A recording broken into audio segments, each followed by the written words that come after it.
The story begins with me standing in front of my father's coffin, the weight of his empire pressing down on my chest like a curse. My father was a titan, a man who built an empire brick by brick, sweat by sweat, and now that he was gone, the crown rested uneasily on my head. But the moment the soil hit the coffin lid, I knew peace would never follow. My older brother Daniel stood across from me, his eyes sharp, his lips curved in that smug smile he had perfected over the years. To the outside world, we were grieving sons. To each other, we were enemies waiting for the first strike. From childhood, Daniel had been the golden boy, the one who charmed everyone with a smile, who always got what he wanted. I was the quiet one, the one Dad said would carry the real weight of the family someday. Daniel never forgave him for that. At the will reading, the storm truly began. The lawyer's voice trembled as he revealed the shocking detail. The empire, companies, estates, accounts would fall into my hands. Daniel would receive only a token share. The silence in the room turned suffocating. Daniel's jaw tightened, his knuckles white against the armrest. "You think this is fair?" he hissed afterward, cornering me outside. "You think you deserve all of it? You've always been the weak one, Aaron. Dad favored you, but I was the one who kept things running." I stared back, forcing calm into my voice. "Then prove it. Build your own empire. Don't try to steal mine." That was the beginning of war. Over the next weeks, strange things happened. Accounts drained, deals collapsed, trusted employees defected. It was too precise to be coincidence. Daniel's handprints were everywhere. I confronted him once in his office. He laughed in my face. "You think Dad's paper will save you? An empire isn't inherited, Aaron. It's taken, and I'm taking it back." The cracks in our family deepened. Mother pleaded with us to stop, her voice breaking, but there was no going back. She carried secrets too, I could tell.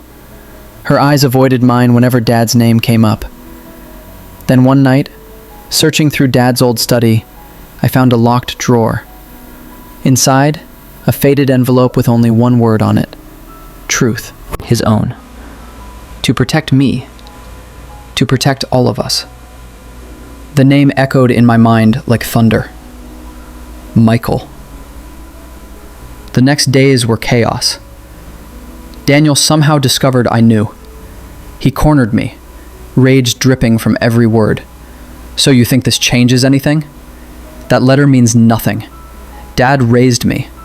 His empire is mine, blood or not. But his eyes betrayed him.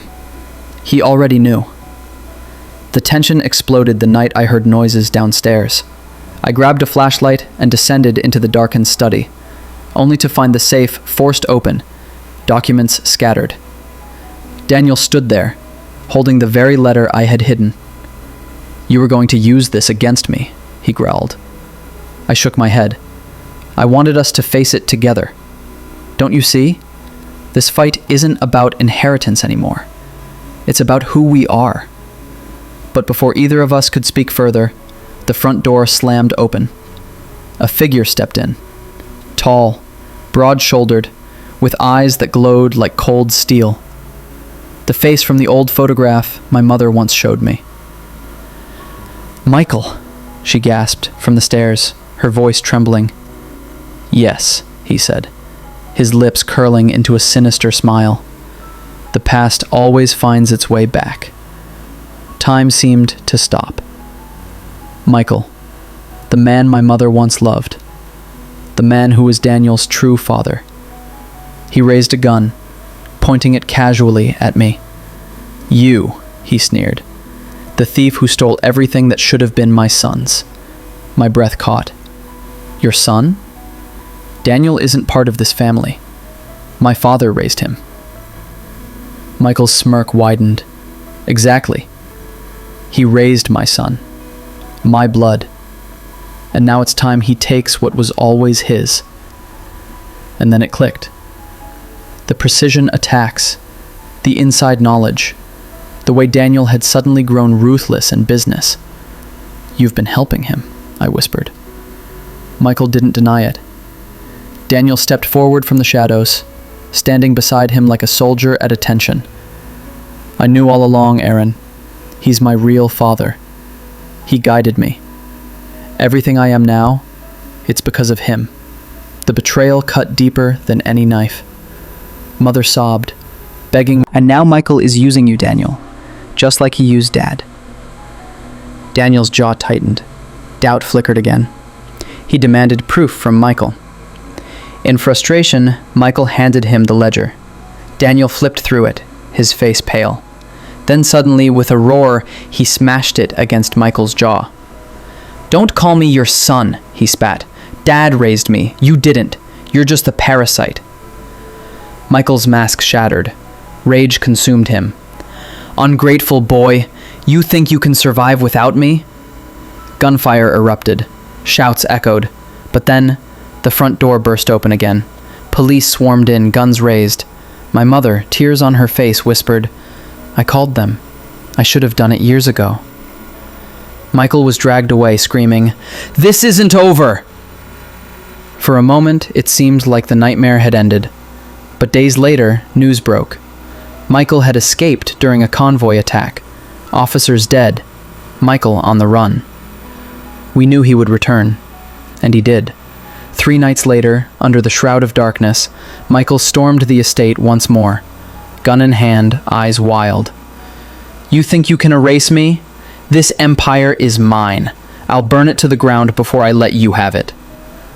But this time, Daniel stood beside me, fearless. "You'll have to kill us both." The fight was brutal. Glass shattered, bullets tore through walls, screams echoed.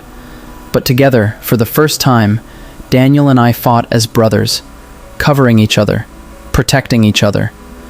At the grand staircase, Michael cornered us, laughing manically. "You're nothing without me," he roared.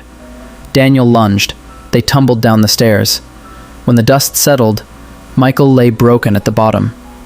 This time there was no escape. Paramedics confirmed it. Michael was dead. The ledger, half-truths and forgeries, was taken as evidence. But in its final page, Dad's real truth waited. A letter in his unmistakable hand.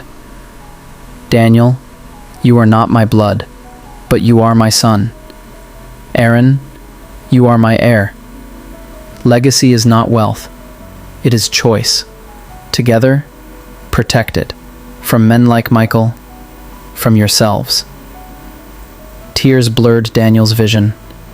He knew all along, and he still loved me.